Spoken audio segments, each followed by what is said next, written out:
जी आपने फिर मैंने अंत में 4 पंक्ति लिखी हैं कि गलत रवैया रोको भैया सब अपनी अपनी जाति का, जिसे देखकर कांप रहा मेरा पुर्जा पुर्जा छाती का। जल्दी करके रोक लगा दो शादी की बर्बादी पर, कुर्सी मेज डबल बेडों को मत भर भर भेजो गाड़ी पर।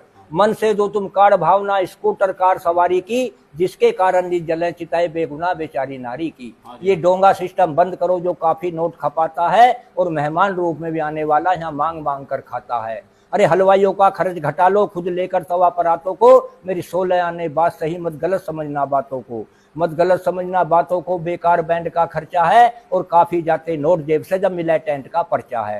भर भर मुट्ठी नोट बखेरे कमी नहीं है पंगों की, और नंगेपन में कसर रहना जब बोतल खुले लफंगों की।